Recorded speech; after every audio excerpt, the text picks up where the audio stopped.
back, everybody. This is in regards to myself. This is episode 4. Joining me today is Yareli Suamataia.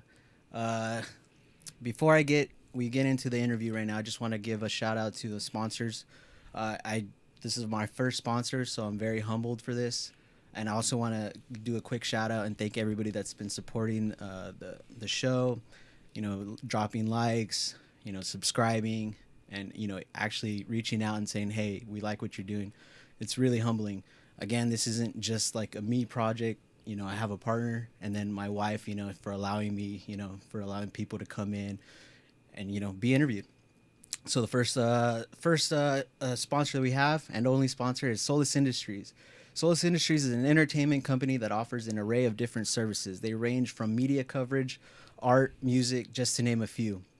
They also host events like gaming tournaments, farmer markets, weddings, and more. They are currently looking for people in the Valley that are interested in collaborations. Visit their website, solusindustries.com, or contact Kevin at solusindustries.com for more information. Remember, together we rise. I just want to shout out Kevin Solis. He's the owner of Solus Industries. Thank you, bro. I really appreciate you sponsoring the show. All right, so now that we're ready to begin, again, this is Yareli Suamataia. She is the IVC Director of Student Development and Activities at IVC. That's her current title. She's also a firefighter wife. She's also a dog mom, a proud Latinx woman, and she's also a proud daughter.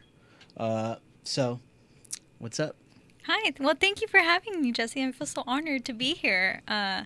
I was just asking Lois if I was your first woman, and I am your first woman, so I feel so honored to be here and have this opportunity. So thank you for having me. That's something we've been talking about. We were talking about how we wanted to obviously show more inclusion, and I told him, hey, dude, we need to do a female because we need that representation. We need to keep the listeners like, hey, it's not just a guy thing. And it doesn't, like I said, it doesn't matter if you're gay, straight, if you're trans or whatever, black, white. There's no discrimination here. Mm-hmm. So I thank you for being the first girl. I'm nervous right now, but you're as well. So, I mean, we'll just kind of just start off by like saying, how's it been going through this whole COVID? Obviously, IVC's closed right now. Right. So, I mean, how have you been handling this whole pandemic? Yeah. So, it has been very challenging. I first started at IVC. I got hired February 20th, and I think we closed the campus like March 13th, like two or 3 weeks later. So I was barely getting like the hang of how IVC works. I've never worked at a community college before.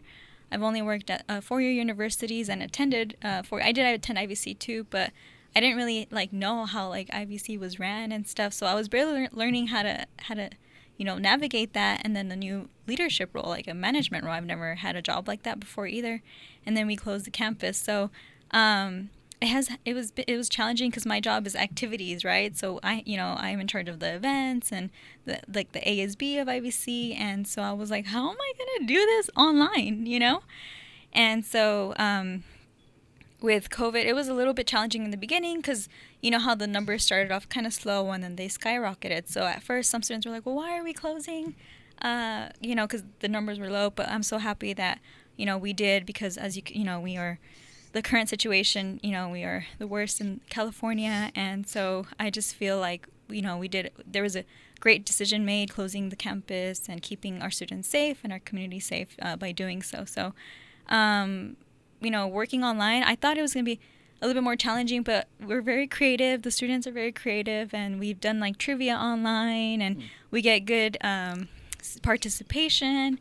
And right now we're planning the commencement, the virtual commencement. So we've been doing good. It has been challenging, but we've kind of adjusted, and we're doing great stuff. And I'm excited for what next year comes.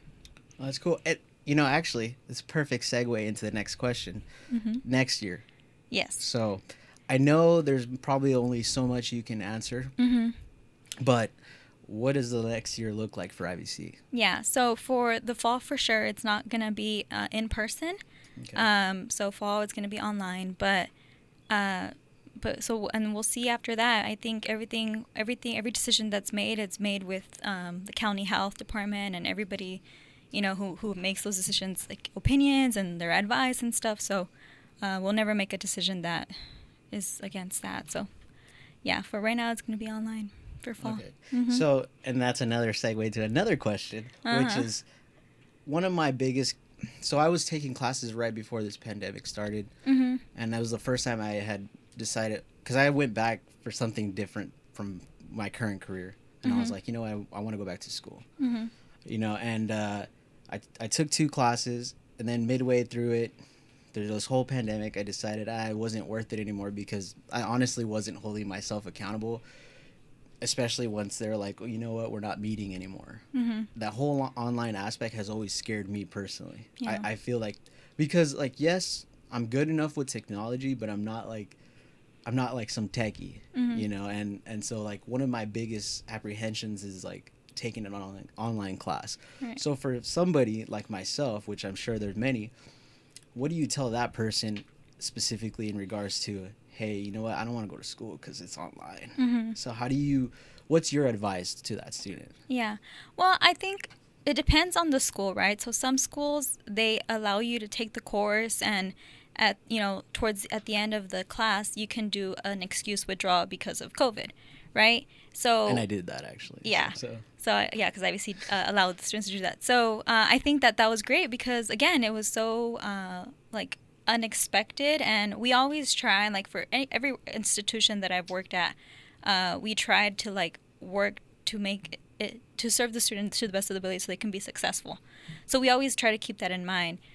So when I talk to students, because I've had other students kind of bring up the same concern, I just kind of challenge them to try it and work with their professors. So although it's online, you can still have like one-on-one with your professors. I know that that's kind of intimidating for some people, because I for myself, like I never wanted to like bother my professor or anything like that. But when in my role and my education, I've learned that they're there because they care, at least for the most part. So I just would tell students, hey, like meet with your professor, try it, try to like use a planner or your calendar, and kind of do like when you get the syllabus, write down all your all your homework, your tests and stuff, and try to keep on top of your tasks like that. But if other things occur, so some students may have challenges with like internet or computers or things like that, we have services to give out computers and things like that, and Wi-Fi. Really? Yeah, we really want to make it for the student to be successful as much as possible, right? This is at IVC? Yes. Oh, that's cool. Yeah, so I think we try our best to serve the student for them to be successful, but again, it depends on the student and if that's their learning environment. But we want people to try it, to, it's online. There's also a lot of pros with online. My husband, for example, he wanted to do an online school because he works. Okay. So he's like, well, now that it's online, like I can go back to school and work, and it's like perfect because it's at my time. And I'm like, yeah, like you should take advantage of that, because you can do your homework or go look at the lecture at 2 a.m, Yeah. And that's something that if it was in person, you wouldn't have been able to do. So I try to like make students, kind of change their perspective. Yeah, see the positives in it. Mm-hmm. Yeah, and again, they have the opportunity to get the excuse withdraw. That doesn't affect them. Yeah, I want to like commend IVC for that, because that was actually pretty cool. Because I know that's not typically what they would ever do, right? Like. In the past, I'm not sure. So I barely started IVC, so I'm not 100% sure of the policies. Other institutions, I think either you'll have to pay your classes or stuff like that. There's different things that can occur, but yeah, for sure with a pandemic, this was an opportunity IVC gave. Well, that's pretty cool. So this is pretty cool too. You're only 25, correct? 24. 24. Yeah. Oh damn. Okay. So you're 24. You have an associate's, you have a bachelor's, you have a master's, and actually, this year on June 12th. You were accepted into a doctorate's program, correct? Yes. So can you tell us a little bit about that? Yeah. So the whole journey, or the doctorate, or everything. Whatever comes to mind right now. Okay. So I like telling this story because I feel like if I would have told like 13-year-old me or 14-year-old me, like this is who this is what you would do when you grow up or whatever, I wouldn't believe you, you know, because Oh, I feel that 100%. yeah, like in high school, I had a lot of stuff happen to me in middle school, high school that really affected my self-esteem, and like I didn't really prioritize school. I don't know if it was because I don't know if it was like I didn't felt like I didn't belong, or maybe the opportunities weren't, you know, awarded to me. I don't know. And so my grades were not the best. I was bullied in middle school and things like that. So I think that really affected my mental health. I didn't want to go to school. I remember in middle school begging my mom to homeschool me. Wow. Just because I just hated it, to be honest. And did you go to school here in the Valley? Mm-hmm. Okay. Yeah. And so, but my mom pushed me. And then when I got to high school, things got better. And one of my friends, you know, told me, hey, you should join ASB. And I was like, ASB? I didn't even know what that was. Mm-hmm. And so he's like, yeah, it's this thing we do events and stuff. I'm like, okay. And so I applied, I interviewed, and I got, like, the day that it came out, this is in high school, the list of who made it came out. I didn't even look. I was like, I'm not going to even look because I know I didn't get it, you know? And my friend came and she said, she's like, you got in, or you're in ASB. And I'm like, what? And she's like, yeah. And I'm like, so, like, at the end, once the bell rang, I remember going and seeing, and I was like, wow, I got it. Like, what? They picked me. And ASB really kind of transformed my life. It, like, made me become friends with people who, you know, wanted to go to college and stuff like that. So, after that, I kind of got my grades up to enough to get accepted into the IVUP program, which is the Imperial Valley University Partnership Program. It's a collaboration with Imperial County Office of Ed, IVC, and SDSU Imperial Valley. I applied to a lot of different other California state universities, and I got denied to all of them except for the IVUP program. So I wasn't like your typical straight A student, and I didn't take any AP courses. My SAT scores were not the highest, you know? I kind of was barely making it. No honors, no nothing. And so at IVC, my perspective changed. I was doing IVC and SDSU Imperial Valley at the same time. You were also part of ASG at IVC, right? Yeah, at SDSU Imperial Valley, I knew I wanted to get involved because I didn't have any friends at IVUP in the IVUP program. So that really helped me, and I knew how impactful it was to me in high school. So I wanted to do it in college. And same thing, I joined ASB, or AS at SDSU, and I became the president my senior year. And as president, you're able to sit in those like leadership meetings, and they have conversations about, and they make decisions for students, like, oh, like the excuse withdrawal, you know, that's something that would be discussed with like the leadership team, and I was part of that as a student, and I was very like vocal, and I loved it. Do they take your guys' like opinions into consideration, like actually? Yeah, they did. So I think for the most part, they think, or they have an idea of what we need, but it's really the student. You know, they're the ones going through it. They're the ones that are experiencing things. So their input is very valuable because, especially as you grow older and you know far away from school, you haven't been in school a while. Things change. People change. Like, I'm not the same high school kid as the high school kid now, you know? So their input is very, very useful for everybody to make a decision. So that was cool, and I love that. And I was like, I want to do this for the rest of my life. And they're like, oh, you can get a master's in education, especially in student affairs. And I was like, what? And so I applied for the master's, super scared. I always saw SGSU as like a school that I would never get into. I would pass by it, like the main campus, I would pass by, and I was like, wow, like I would never be a student there. I just thought that of myself, you know? And so when I got admitted, I was like, they emailed me like at 3 a.m, the admittance for masters. And I was like, it was a mistake because it was at 3 a.m. Like, who sends emails at 3 a.m, you know? And I cried, and it was just an amazing opportunity. And I want to thank, like, you know, Dean Ponce, Miriam, like, there's different people like key people that have. If you want, you can shout them out right now. Yeah, Dean Ponce, Miriam, Castañon, Mr. Wright, like multiple people. And along the path, once I got my master's, or in the master's program, I got offered a full-time job like 2 months into moving to San Diego.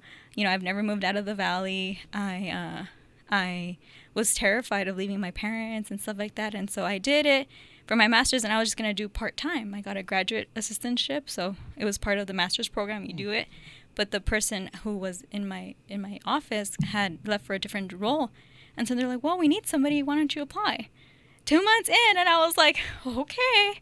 And I got it. And I was like, wow. So it was an amazing opportunity. I was 21 years old, working full time at SDSU, doing a master's program. I was like, what is going on? All these doors are just opening. Yeah. Honestly, I was so blessed. And the people, you know, Alessa, Melissa, Mary, just different people who've helped me, guide me, like, they've given me so much strength to believe in myself. Because, like I said, I never really believed in myself. I didn't think I can do it. So I had that job, and after my master's, they offered me a promotion within the group, and I love the team. They're the best team. Mary is the best supervisor. Her leadership is something that I aspire to be as a director, as a manager. But I wanted to come home. You know, we were having these conversations in the classroom about inequities and injustices, and there's a lot of that here in the Valley, and so I really wanted to make a change in my community, right? Especially because SDSU Improved Valley and IVC, like the IVUP program, gave me an opportunity to become something of myself, to be someone, and I wanted to do that for the people in the Valley, and so a job position opened up at SDSU Improved Valley, and I applied for it, and it was the best role I could have ever been awarded, which is retention specialist and data analyst, and what did that job do? Yeah, so I would help students who were like on academic probation, or something was going on in their lives, like pretty heavy stuff. Like immigration stuff, right? Immigration Financial stuff, status. financial, people in their families are sick, or they themselves are abusive, sick. right? Abusive anything, yeah. like anything kind of negative that is impacting their ability to be successful in school, I would help them. And it was very rewarding. And Dean Ponce and Miguel, you know, they gave me, they're like, do what you need to do. You have all the skills, you have the knowledge from the school, from SDSU, learned a lot of programs, implement them. And I did it. I implemented it. There's a 4-year plan. There's a 2-year plan. They have money. Like, it's one of the best accomplishments. You know, we have mental health services. You know, we had a CalFresh go in there. So for like, that's really cool that you were a part of that. Yeah, it was a very rewarding experience, and I loved it. I loved my role. But I applied to IVC because I wanted to do the doctorate program. And the doctorate program that I got in is community college based. And that's the one program that SDSU has for EDD. They have the PhD, but there's a lot of differences between, not a lot, but one of the main ones is the PhD is longer. It's if you want to do research, you want to become a professor. And I like the practice portion of my role. I love like being able to learn stuff, learn the theory, learn the research, but put it into practice. And the PhD is more like researching, and teaching, you know, as like a writing professor. papers and stuff? Yeah, and I wanted to practice it. Oh, okay. I love seeing it. I didn't even know there was a difference. Yeah, so maybe I was like, maybe it's like the impatient person of myself that just, I can't wait until I finish a research paper and then do it. You know, I just want to do it. So that's why I went to the EDD route, but it was community college based, and I knew that one of the requirements for that program is to kind of have experience in the community college system, right? Which you did. Right? I did. I was a student, but I never worked there. Oh, that's right. That's right. So I was like, oh, okay, well, if I don't get in this year, I'll try again next year. But at the same time, I'll apply to IVC and hopefully get in, so there's more of a chance. And then not only that, IVC has more students, right? So I can have a bigger impact in our community working at IVC. So I applied for 2 jobs. I didn't get one. I got the director position, and that was a whole other experience. That the interview process, you know, it was very, something I will never forget. You know, it was rewarding in a good way, or yes, it was okay. like, so I applied, right? And this was before we got married. So we got married, we went to our honeymoon. I didn't think anything of it. It's a director position, right? So I was like, I'm young, don't have a whole lot of experience. Like, you know, I just applied to apply. And I remember one day being home and looking at my email and seeing like an invitation for an interview. And I was like, what? So I clicked it and I was like, I can't believe this. So I went for the interview, and you know, I practiced. I like called up my people from San Diego State, and I was like, help me, my professors, give me like everything that I should prepare for. You know, I luckily have a lot of mentors. Dr. Vasquez, she's my chair for my dissertation. She's a professor at SDSU for my master's and the doctorate now. She's going to guide me every step for my EDD. So I called her and she's like, oh, yeah, so this is what you should prepare for. Gave me all the advice she can possibly give me. And so I went in super prepared. And somehow I got a second interview. The same day they emailed me and they're like, hey, we want to invite you to your second interview. And this time it's going to be in the president's office. And I was like, oh, okay. And I don't know anybody at IVC. I didn't know anybody. I was like fresh from SDSU. All I've known was SDSU, both in Pro Valley and San Diego. So I go into the president's office and there's a whole lot of people. And at the time, they're all leaders, leadership roles at IVC, but I didn't know who they were. So I was like, okay, well, this is what this is. And 30 minutes, and I answered the questions, and I left. I got out of the meeting, and the interview, I told Matt, I can't breathe. I feel like I just ruined my opportunity at working at IVC. Like, there goes my life, And I was like, I need you to take me to, like, San Diego because I can't breathe. Like, I really couldn't breathe. I think get away from here. Yeah, I just needed to like breathe. Okay. And so he was like, okay, like it's like 3:00, but sure, let's drive to Viejas. And I was like, yeah. And so we finally get off the car. I remember getting off the car, and Viejas has like those trees, and it just smells like fresh. Yeah. And I got off the car, and I was like, and I took a deep breath, and I was like, you know what? It's gonna be okay. It's gonna be fine. So I went shopping for like a little bit, and we ate and stuff. I'm like, okay, I'm ready to go back home. So we're driving back home, and my supervisor from SDSU, she calls me, and she's like, hey, Mary. She's like, hey, how come you didn't tell me you're already in the like when they call your references? The references of this position. And I was like, Mary, I just had my second interview. I had no idea. And then I was like, well, I know that they check references for the last two candidates. She's like, I don't think they'll just check references for anybody unless they're wanting to hire you. And I was like, oh. And then I got the call, and then I got the position, and I just didn't believe it. And, the rest is history. And so I had not heard from the EDD yet. And I was like, okay, well, one more chance, because I had already heard that other people were getting admitted and stuff, and I hadn't even been called for an interview. So I gave him an updated resume with my new role. And, like, the next day, I got invited for an interview. Wow. Yeah. And so I got an interview, and that was very nerve-wracking, but I answered the questions. I was like, I can't believe I'm here. Again, I went to go see Mary. Mary's been instrumental in like everything in my life, and Dr. Vasquez. So both of them are like, and they're both women of color. They're both like, one of them's Latinx and the other one, she's African American. And so, and they're both women, and they've experienced stuff that I've experienced. So they're great role models in my life. And so after that, the interview, I came back to work, and I think I got, like a month later, I got the notice of the EDD that I got admitted. So, and again, I was like, I can't breathe, I just feel like still there's a lot of imposter syndrome in me, that I can't believe that I'm here. I can't believe that this is happening. I still don't believe that I'm in this program. But yeah, so just... And I think I like to share that story because I felt as a kid that I was not ever going to have this opportunity. I was just not smart enough, not good enough. And... All right. That actually is perfect. Mm-hmm. So after doing some research, I'm going to pull something out here. Oh, gosh. Can you tell me what this is in English? And for the people that do not know what I'm holding in my hand, that are listening to the audio format, it's a fork. Yes. So can you tell me what this is in English? In English? A fork, yeah. Yeah. Okay, there's a significance to this. Yeah. Can you explain? Yes. So it was in elementary school. I don't remember what grade. They were doing tests, like I think to like measure your English level, like English level.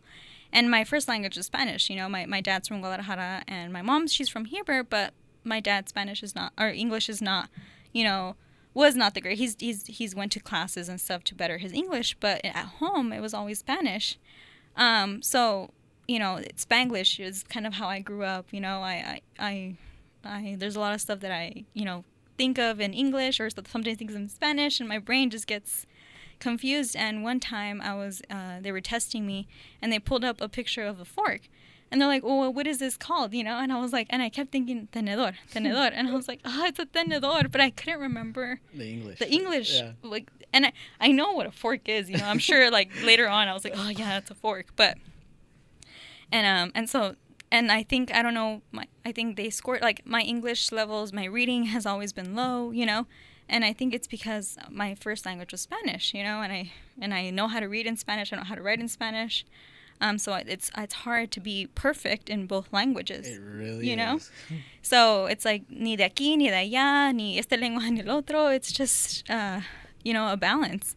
So that impacted, you know, English reading and my levels of reading and things like that. And so. And maybe confidence too, right? Yeah. Because the reason why I brought that up is because as I read that, I swear to you, I didn't have the fork story, but I had the same thing because my first language, people don't, not many might know, but my first language was actually Spanish as well. Mm-hmm.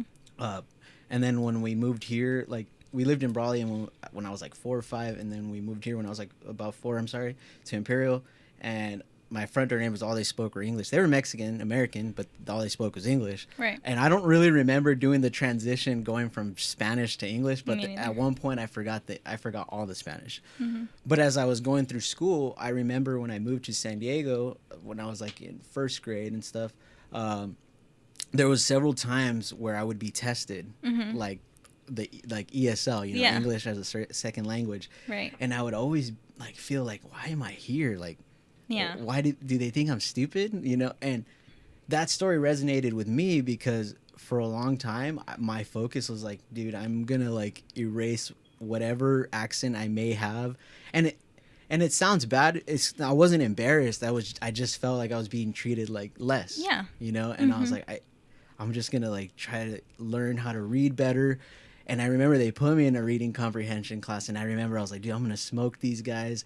And I did. Like I started getting better at reading, and Nice. and like that story resonated with me because I went through that, Mm-hmm. and it sucks, you know, because there's a lot of people like us that get put in that. Yeah. And it's not that we're stupid. No, it's just the way we were raised, and I think that those are like things that have to change, you know, especially in our communities.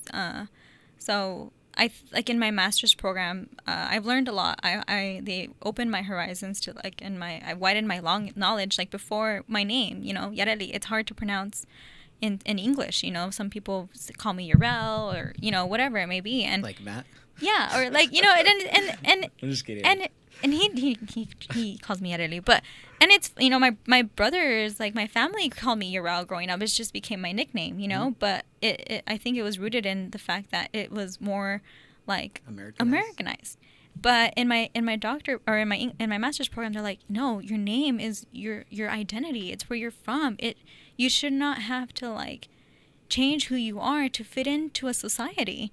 You know, you need to educate people and like make them say your name correctly and it was just so empowering, like the story behind your name, you know. Mm-hmm. Like and I think that just it just goes back, like we come from a very special, you know, community location.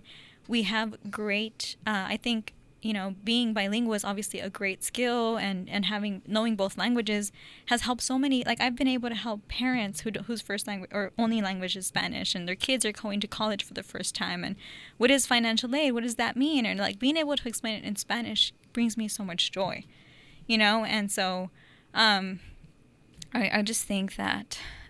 There's this thing called Yoso's community culture wealth model, and one of the capitals of wealth is linguistic, like language, and being bilingual is a capital that other people don't have, and so it's just trying to change a student's perspective to see themselves as they deserve to be in college, they deserve to be in a university, they deserve to have that job, you know, they're not less than, and there's all these reasons why they're not less than, and so. Very empowering, very like uplifting, and so yeah. No, and again, like you say the name thing. For in high school, if you ask my friend, we went to high school together. Nobody ever called me Jesus. I would tell him, just call me Jesse. That's what I identified with. Like, oh, just Jesse. Mm-hmm. And again, I wasn't embarrassed of where I came from. because my parents have always instilled that, like, hey, be proud to be a Mexican, Right. a Mexican American. Mm-hmm. So that's another thing that I can definitely relate with. And then, like what you're talking about, I know it's possible because my mother-in-law, my wife's mom, she was a doctor in Mex, and she came to IVC to do like get some education. She got her associates here in psychology because Mm-hmm. her doctor's stuff wouldn't transfer at the time. Wow. Yeah, and but she actually aced. She didn't speak any English, but she aced every single class she took there and got the highest score in every single class. Like, she actually got honored at IVC for like having the highest GPA. Like, That's awesome. yeah, and with no English. Yeah, I love that. I love that about IVC. They're very inclusive, Yeah. and they try to highlight, people like that. So I think that's awesome. Yeah, and then so I kind of want to like just tail off before we go on to the next question is something that I talked about too, or that you talked about. Uh, as far as like when I remember when I was in high school, I also applied to 3 universities. I applied to SDSU, was it Fullerton, and then San Marcos, Mm-hmm. and I didn't get accepted into anything. And like yourself, my grades, they were all right. They weren't bad. I had taken a lot of AP classes, but I didn't necessarily score well on the AP tests. And then the SATs were probably okay. Mm-hmm. I remember my GPA being 3.1, and it was 2010, and I didn't get it. I didn't. That was when education was like pretty like, it was going down. Like the amount of people they were letting in, they were limiting it. It was just not looking good. There was a lot of cuts in education. Budget cuts. Yeah, a bunch of budget cuts. And I remember like the only place that in some way accepted me was SDSU, but it was like a wait list. And then I don't think it said anything about IVC, but I don't remember. Mm-hmm. But yeah, I got rejected from everything. And I remember being like, man, I felt so discouraged by that. And the reason, again, why I'm bringing this up is you didn't let that deter you. You were like, hell no, like, I'm still gonna do it. In some ways I let it deter me because I felt like I wasn't good, and I was like, you know what, screw that. I'll just do something else. So like, what's your biggest advice for that, for kids that don't get into college? Mm-hmm. Like, Yeah. I don't think they should give up, if it wasn't for the IVUP program, and I think for IVC, really, like, I attended IVC, the community college, and technically transferred over. The only thing was that I was taking classes at SDSU. But I think if it wasn't for that program, I would have not been admitted, because my GPA was a 2.8 or something like that. So what I would recommend to students is don't give up. Go to the community college. One, you save money. So a lot of students go to like 4-year universities from freshman year, and I get it. It's a great experience. You get a lot of skills, a lot of knowledge. There's more majors and things like that, but the community college is less expensive, and you're taking the same courses the first 2 years. So you can always transfer to another school. And again, like, not getting discouraged, you're still working towards achieving your goal, which is attaining a higher education, and a community college is nothing less. It's, on the contrary, I think it's great because you get to attend the same classes and you pay less, way less, significantly less than what you would at a 4-year university. And then financial aid and things like that. We try to be able to help students financially any way we can. Like, again, we want to do what's best to help the students be successful and reach their educational goals.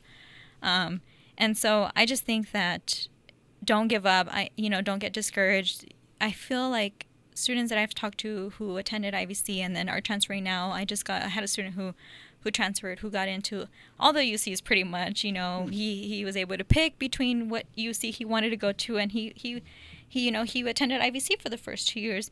I don't think that he's not less than. I think he is going to do amazing things. He's going to be very successful, and I don't think that people should be discouraged. I felt discouraged when I didn't get any admissions. I felt like, wow, I'm not good enough for them. Like, they don't want me. But I took that as like that anger, those feelings, and I try to make it positive. I'm like, okay, fine. Fire, like motivation. Yeah, right? Like fire. I'm like, fine. I'll prove to you that I can do this. Like, watch. I'll come back. And I did. And now, like, I'm one of their doctors. Like, at SDSU, they denied me. But now I'm gonna be one of their doctors, So I just think From a 2.8 to a doctor, that's pretty impressive. Yeah, and I had like a 3.9 in my master's program, and I graduated with honors from SGC and Pro Valley undergrad. So I don't think that high school or how many schools that accept you, that does not that's not a value to you. That I don't think that should be that doesn't define you. Yeah, right? It doesn't define you. Like people are more than capable of achieving their goals. Doesn't matter how their background was in high school or or at home or whatever. Anybody can do it. I 100% agree. Yeah. So you kind of touched on it. Oh, well, actually, really quick, I wanted to say this because it's something that my dad says, and it's something that apparently your mom says too, that they can't take your education away from you. Yeah. And my dad, he used to be a CO. He was fired, and then he was fired, and while he was fired, he was actually at IVC doing his associates. So he used whatever was left of his like retirement to pay for IVC, and then to help pay for his bachelor's because he got accepted to a bachelor's program. Nice. And then eventually he got accepted into a master's program, and he's now a middle school counselor. Awesome. Yeah, and so I remember seeing my dad struggle, and seeing him like break his head, taking classes, like yeah, he was there for us like all the time, but there was definitely moments where he had to be studying, and it was because he was one of those people where he's smart, but obviously he's got to work 10 times as harder as the next person. Yeah. So the reason why I feel this is important to bring up is because right now it seems that we're kind of, and maybe you can enlighten me and educate me. It seems like right now there seems to be a push for like technical schools versus a college-based degree, right? Like at least from what I don't know. I don't know the facts. I don't know the statistics, but it seems like more people are like, dude, why aren't we teaching kids like, like better skills to prepare them for the world? When I saw the other day a picture of, I don't know if it was fake, but it was like a master's opening.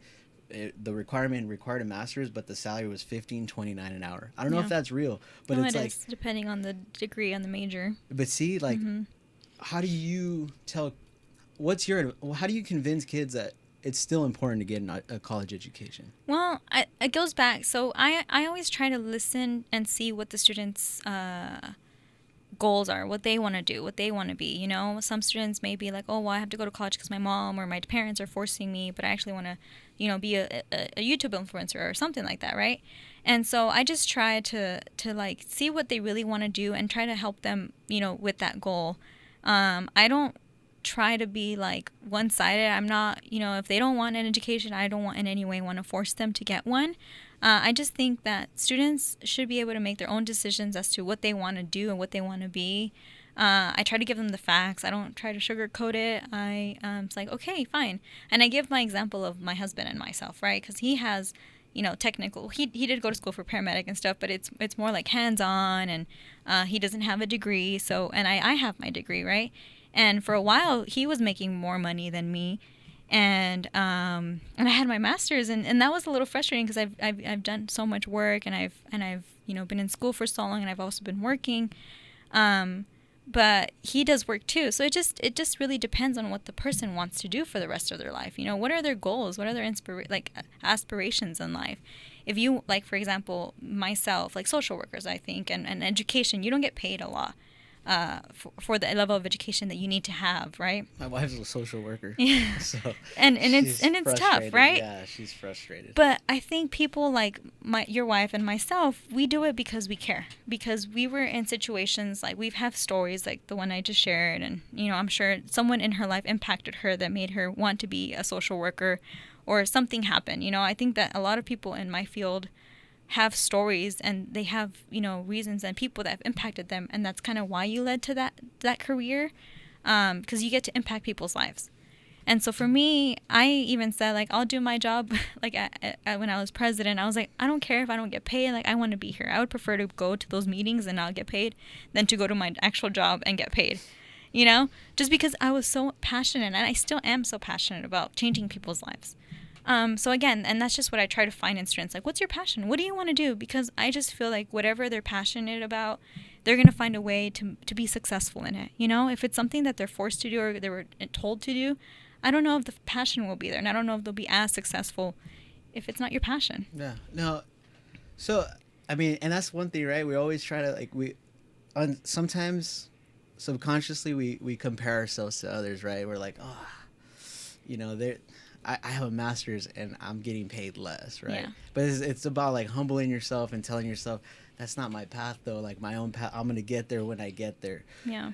And my wife also has a master's and she just turned 27, but she got it like when she was 25. Mm-hmm. So, and I know she eventually wants to work on a doctorate or something of that sort.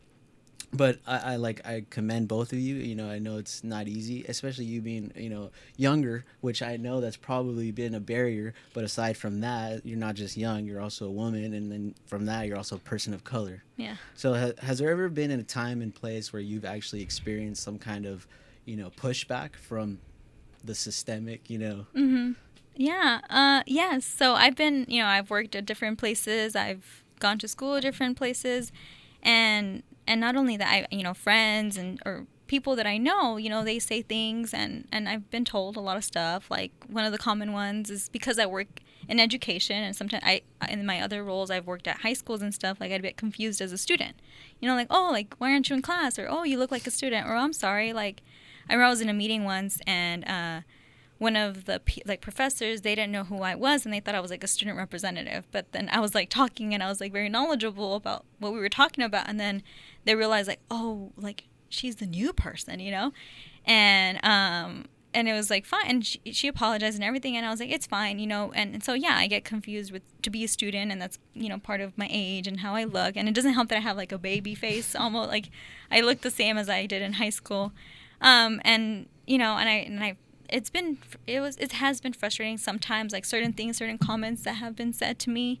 But again, it's that fire. Más ganas me da, like more I get like, okay, fine, like I'm just gonna prove you like wrong, or I'm just gonna stay quiet and I'll show you that I know my stuff and that I can do what I've been hired to do, and so I'm the youngest leader at IVC, the person in management. So ever in the history of ever. So it's cool because I'm a woman too, like a woman of color, and so to be awarded these opportunities to break those barriers is challenging, but the reward is much greater because I get to be like influential for young students who look like me, who've had the same upbringing as myself, and I'm like, you can do it. Don't let anyone tell you can't. And so, yes, it's challenging. Yes, things have been said, and it doesn't stop me, and it gives me more energy to keep going. And some of this obviously stems from your upbringing, correct? Like some of your biggest influences are your mom and dad. Your dad being a field worker to an engineer, correct? Mm-hmm, and he works for IID. Mm-hmm, and then your mom works for IID as well. She is a HR manager. She's very inspirational to me because she was finishing her bachelor's and she was pregnant with my brother. And, I work, like I said, I work with students who have children or who are pregnant or whatever. And I see how hard it is for them. And I just have so much respect for them. I think, being a student alone is hard. And navigating a job or anything, navigating life and being a student is hard. Now, to add more on top of that, like being a mother, I give them my full applause. I commend them so much. And my mom, she tells me these stories where she's like, yeah, like I had to go to San Diego for classes because they didn't have those classes here at Estacion Pro Valley. Again, like systemic inequities, like why aren't we giving the same classes here? Money, where our location, it's just a lot. So she, pregnant, had to drive to San Diego and so it's just, I don't know. I really, I'm very passionate about making sure that we offer the same opportunities to everyone, and it doesn't matter who you are, and if anything, if you are a person of color, if you are a woman or anything, if you're a minority and I commend you, because it's hard. It's 10 times harder. Like as a woman, you have to work 3 times harder, I feel, than a man. And we know that with the data, women get paid less. We're awarded less opportunities, although we have the education. So it's systemic. Misogynistic. It's yeah, and so I get excited because I get to challenge the glass ceiling and the opportunities and the stereotype. I love doing that. Oh, I love doing that as well. Sorry. So you were actually, you've been awarded a couple awards, but you were actually recently recognized by Ivy Press, correct? And what were you recognized for? I know, but so the listeners know. So, was it about SDSU, like alumni? Yeah, the alumni. Okay. One, yeah. With you and Elizabeth Espinosa? Yes. Okay. So Elizabeth, she's my new best friend. So we are both. Well, the reason why we were in the press is because we're both alumni from SDSU in Puro Valley. We both did the IVUP program, and SDSU likes to highlight, their alumni and their graduates, and just kind of, showcase that there's a lot of potential for our students here in the Valley, and like proof, like, hey, like these are 2 young upcoming people who've been very successful, and and they want to showcase us. So that was very awesome that we were awarded for that. And Elizabeth, she is the PIO for IVC, and she's also in leadership, and so she was the youngest leader, management at IVC until I came in, and she's like, wow, you took it from me. But she's like, very, we empower each other. She's also doing a doctorate in business. So, and we're both doing it, I'm doing my doctorate in education and her in business. We're both in leadership. We're both women. We're both Latinas, So we have a lot of similarities. So we kind of are our own, we rely on each other for support, and in all aspects of our lives, just managing everything, because it's not easy. And it was cool because SDSU and Puro Valley wanted to showcase us and our accomplishments, and that's very awesome. One thing, yeah, that is really cool. And one thing I have to give you a lot of credit, because I've been having this certain thought lately, is this conversation, it's really hard to get people interested in anything that doesn't concern themselves. So one thing you do a lot of is you do a lot of promotion for IVC on Facebook, mm-hmm. on your personal Facebook. Mm-hmm. And that in itself, it's got to be tiring, because there's probably times, when you get a good amount of audience and good feedback, and there's mm-hmm. probably times where you don't get anything, but yet you still keep doing it. Yes. How do you keep doing it? How do you keep that motivation? Yeah. I think it's back to the passion, right? So I just feel like if I can reach, well, some of the promotion is events that we're having, right? So data. So in my, in what I do, what I learn is that if you're involved in your in your school, if you're involved in activities or in a club, or, if you meet with professors or whatever it may be, you work at the campus, you're more likely to be successful, right, at the school. Just because you feel like you belong, you feel like people care about you, you feel like you can do this. I didn't feel like this when I first entered IVC, by the way. I feel like there probably existed, but I didn't know. Mm-hmm. And I'm pretty sure there's students that felt like me, they're like, hey, I'm just here. Yeah, and so that's why we do what we do, right? We want to have activities. We want to invite people to get involved so that they can feel like they belong. So I know that I have a good amount of followers, and I have cousins, and then they have friends, and and my kids share what I share, right, with their friends who are also at IVC and stuff. So it's just my hope that they get involved so that they can feel like they belong, feel like they have something fun to do, and then also it helps with their academics. It helps with them being successful, right? They can get close to myself or somebody or a professor and get that letter of recommendation that's going to get them a new job. Developing connections, or correct? Exactly, networking. I would not be where I am today if it wasn't for my professors. It wasn't for me getting involved. I got a letter of recommendation from Dean Ponce, the dean of SGC and Puro Valley. I don't think I would have gotten that if I wasn't the president for AS, if I didn't have meetings with him. So I think connections and getting involved really helps and opens students, opportunities to who knows what. And also I noticed that on your Facebook, you also highlight like field workers, Yes. and then you've also been a part of programs that give back to the community. Can you elaborate on that? Yeah. So again, everything is because it's somehow connected to me or connected to the students that I serve. My dad, like you said, like my family, they're my grandma, my grandparents, my mom, my dad, like everybody, almost all my family members have worked in the fields. My students' parents, family members work in the fields, so it's really important to highlight them. It's a lot of work, it's hard work, and I think it's that hard work ethic that they instilled in myself and their children that makes us so resilient. It makes us be like, they work so hard for us to have this opportunity at an education. Like for myself, it's like the least I can do is award them these awards, Yeah, pay it forward. Yeah, like this is like, I'm the first in my family to get a master's and a doctorate, like, and it's because of them. I really want to make them proud. I want to make their hard work of getting us here and providing food at the table and telling me like it's gonna be fine, like we'll figure it out, in terms of like paying for my master's, moving to San Diego. Same thing with my doctorate. How am I gonna do this? They're like, we'll figure it out. So I think it's really important to showcase them because it's their hard work that allows us our opportunities, and that instills our work ethic and our resiliency. And then it's crazy how what like Hispanic parents will do for their kids. Yeah. And the amount of stuff they'll do, even if they're not getting paid anything. Yeah, and the parents, they're so like, I just want to help my my kid to be successful, like, and you can tell and you can see it, and it's very hard, and it's just like 10 times harder for that student who has that background to attain that degree because of the barriers, because of the systemic inequities. And I love, that's part of my job that I love, is that I try to make it as fair and equal for them, so that they can get their degree. And so that's why I'm very passionate about it. Like, I like to showcase, everybody's hard work and yeah. So here's a question for you. What kind of challenges exist in regards to higher education?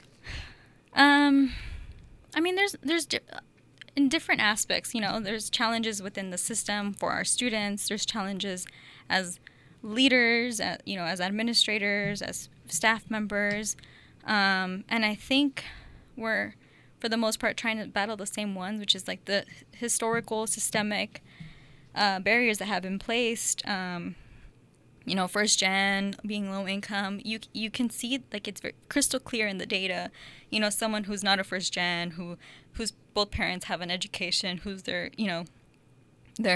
estimated family contribution is higher than someone who's low income. They have different challenges, right? So I've mostly worked with students who are low income, first gen,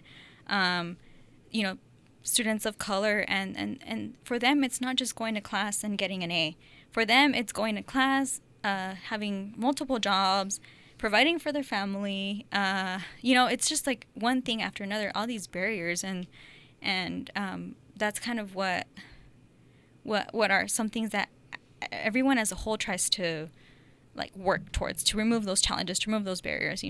Financial is a huge barrier in higher education. Like I in a perfect world, education should be free. I think more people would get a higher education, and I think our society will be greater as a whole. Yeah, everybody benefits from it. Yeah. So I think that financially, and the opportunities and getting admitted, SAT, ACTs, like there's been proof that doesn't help students of color. Really? Yeah, it because again, it goes back to the fork, right? Okay. It's like, there's these words in there that if you are a white American, it's a common word in your household, right? And when you're reading or when you're writing, it's easy for you to write those words and like understand that specific word because you grew up listening to it.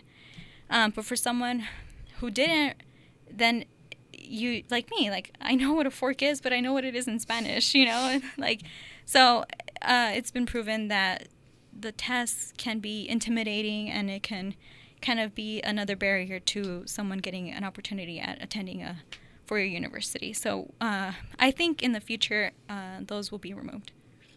And some CSUs are working towards being holistic admissions now, so they're looking at the student's background when it comes to making the decision. Before, it was on numbers. what GPA do they have, what SAT score did they get, how many AP classes did they take. And now it's more like, what's their background? Okay, the student has a 3.0 and the student has a 3.5, but the student has been homeless, has had, is low income, but still has a 3.0. So this student has more resiliency, is more likely to be successful. So we should award that student the opportunity because they've worked 10 times, or worked just as hard as this 3.5 student, right? So I think now with that holistic admissions mindset, things will change. And you're probably going to get some pushback on that, right? Because then people are going to be like, oh, you're not getting the best of the best. Mm-hmm. And obviously it's going to help people of color more, right? And so, like, I don't know. I guess my question is, like, what do you say to the people that don't believe that that's, like, a good idea? Because I'm sure there's going to be people that don't agree with that. Yeah, I just think we want to show, I think we can work with the data, like... science. Yeah. Science. You can fight, but if you show them the data, then... There's no disputing. There's no... I mean, there might still be, but... And then I think for most people who are in higher ed, again, we want to make it an opportunity for everybody who has worked for it, who's worked hard, who is willing and wants to be successful, wants to attain those goals. So I think that how they're gonna navigate that, I'm not sure, but the way I would navigate it is like, this student has worked so hard to get to where they are. They deserve an admission. Yeah, this 3.5 student's going to get admission somewhere, like everywhere, it's not like that student's not going to be awarded the opportunity. Yeah. That student will be awarded the opportunity, but let's award this other student as well, and then once that student gets in, let's help them throughout the 4 years. There's different programs for students who have, who are homeless or in foster youth. One of those programs is DACA, right? That's for undocumented students, yes. And that's something that you were a big believer in. Mm-hmm. It's something you supported. You're very vocal about it. Yeah. Why are these programs so important? Yeah, same thing. So I've worked with students who are undocumented, and some who are DACA. So there's two different. Oh, there's a separation? Yeah, a little. So with DACA, students can work. They're able to work, and they're able to get some financial aid because they came to the United States at an age where it counts, and they went to our high school or our elementary school. I think it's high school. So, there's different requirements, but some students are able to put with the, it was rescinded. So now some students who would have been able to apply for DACA weren't able to because it was closed. So now they're undocumented, and with DACA, you can't get deported because you have that. It's kind of like students are able to work and go to school and have a chance at a education and get achieve their goals. But if they're undocumented, it's harder because there's no federal funding. They can't work. They are at any moment can get deported. And again, they came to the United States as kids. Most of the time, the students that I've worked with, they were fleeing a country that was not safe for them to be at. They were fighting for their lives, and so a lot of stereotypes and stuff comes with this population of students, and I just don't think that it's accurate.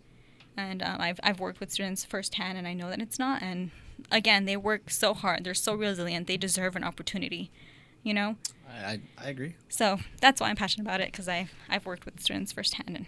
And then you grew up from it, right? Sort of, right? Yeah.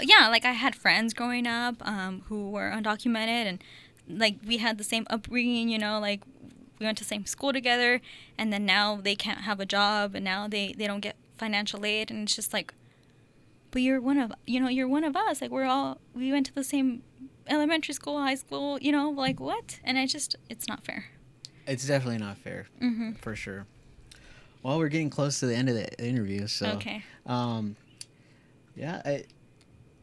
Aside from that, you have put on SAT workshops for schools, right? Mm-hmm. You did one for City Heights where mm-hmm. you actually witnessed the shooting on the front of the school. Yes. Did Matt send that?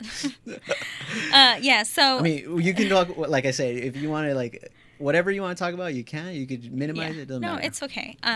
So again, the work that we did, although we don't believe in the SAT test, we want to give students who. So another thing is some students whose parents have money to pay for a tutor to get a high score in the SAT, right? Some students don't have parents who can pay for a tutor, who can pay thousands of dollars because that's how much it costs to get tutoring for the SAT. Yeah, Damn. in San Diego, parents would pay thousands of dollars for this type of SAT workshop, right? And so we wanted to provide it with students who are low income who wouldn't have had that opportunity for free.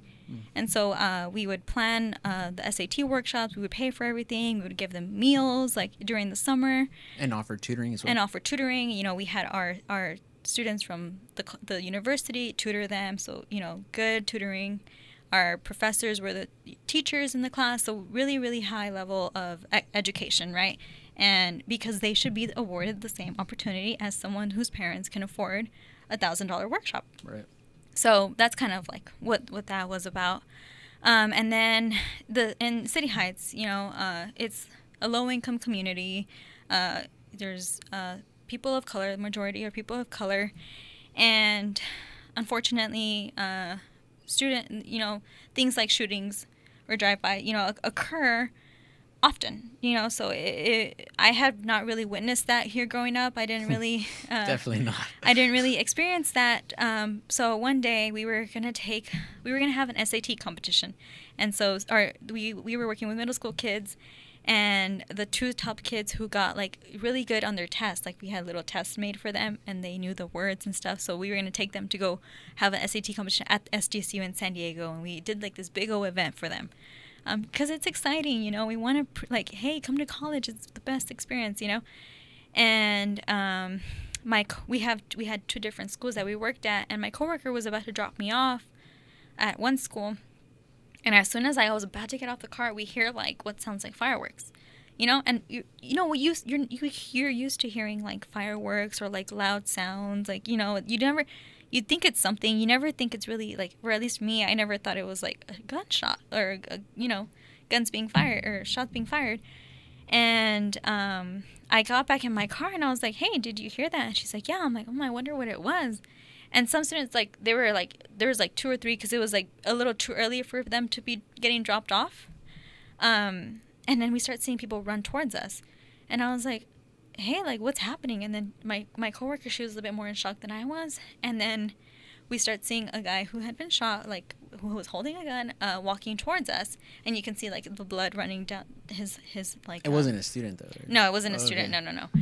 And, but it was the car, the person was right here, and then the students were over here. And all I did was, like, turn to the students, and I was like, run. You know, I didn't know what was going on. And this was during the time where there was a lot of shootings happening in the elementary schools, like, around the United States. Oh, okay. So that was, like, in my head, you know, I was like, okay, this is happening, like, you know. And so my coworker, she was kind of in shock, and I was kind of like, okay, what do we do? And the guy just walked towards us, saw us, and then he turned around and he walked towards the alley. And then, so she did a U-turn, and we were trying to find our students because we told them to run. Right? And so finally, like, we go kind of inside the school, and the students are right there, like, close to the office. And I call 911, and it's the worst thing you can do is call, like, hey, like, there's a shooting, like, I'm here with middle school kids, like, I don't know what to do, kind of freaking out. And so she's like, okay, are you with them? And I'm like, yeah. Like, okay, can you get them into a safe spot? And I'm like, yeah. And so then she, like, kind of told me, like, the lady, she's like, put them inside the school. I'm like, oh, yeah, okay. I hung up on her because I was like, I need to get the students inside the school. And then I get off the car, and I'm like, okay, let's go inside the school. And then they're like, it's spring break, it's closed. And I'm like, and I just felt like everything, like, I was like, oh, I don't know what to do. And my coworker, she's like, let's put them in the car. And I was like, okay.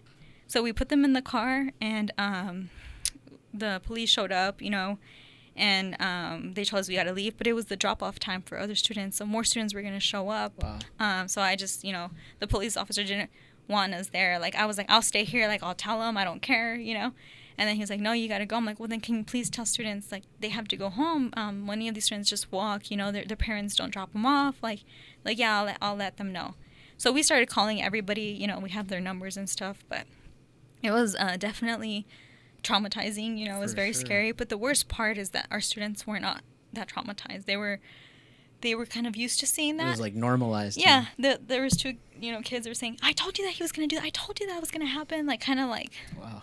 They're so like it's normal. They normalize it, or I don't know. And I was just like, I just felt like I can't believe this is happening. And these are middle school kids. They're not even in high school. And any kid should not have to experience that, see that, witness that. And really heartbreaking, I'm assuming. Yeah. I'm sure, right? And so I was very frustrated, and it took us. But I'm sure, like, it opened your eyes, right? Like, oh yeah. Like you're like, okay, it's not like the Valley. Oh no, and not only that, I was angry for a long time, and I remember driving home, and I was like crying, and I was like, why does this happen? Like, why does this occur? Why is there like a liquor store right in front of an elementary school or a middle school? Like, who would allow? Like, I was mad, and I remember talking to my professor, Dr. Vasquez, who's instrumental in my life, and she's like, Yareli, what are you going to do with all this anger? What are you going to do with that? What are you going to do with that? Are you going to just let it be? Are you going to let this continue? Or are you going to do something about it? And I was like, I'm going to do something about it. And she's like, okay. So, some days... And you're doing something about it. Well, yeah. Some days I don't want to wake up. I don't want to work... It's all right. 15 hours a day, I'm exhausted, and it's those memories, things like that, the students that I've served, that I work with, that I gotten to know, that make me get up and do what I do, and so the students that reach out to you, right, that say, hey, thank you for this, like, you helped me, it's like, that's probably like such a great feeling. There's nothing better, like, like you said, I've been awarded, Ivy Press, different schools. But there's nothing better than a student emailing you and telling you, thank you, you've impacted my life, this, and this. I got an email the other day by a student, and he was so grateful for me. And he's like kind of similar, like, I didn't think that I would be awarded this opportunity, but, you've given me that opportunity to achieve my educational goal. And nothing is better than that. Like, no award, no anything is better than an email like that or a comment like that. That's why I do what I do. Hell yeah. And honestly, like, that little belief, all you need is one person to believe in you. And like the things that we can accomplish are amazing, Mm-hmm.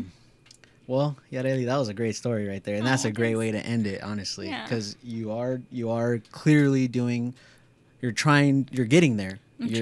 Well, you are actually, because you're helping students, but you're eventually going to get to a position at IVC that you're going to have the power to really do some real change, the change that you want to do. Mm-hmm. But again, thank you for this opportunity. I hope it was all right. I hope you enjoyed it. Yeah, it was super fun. Thank you for having me. I love this. I felt like it went by super fast. Yeah. We've been actually talking for more than like an hour and 14 minutes. So, oh, wow. Yeah. Well, thank you. Oh, no, thank you.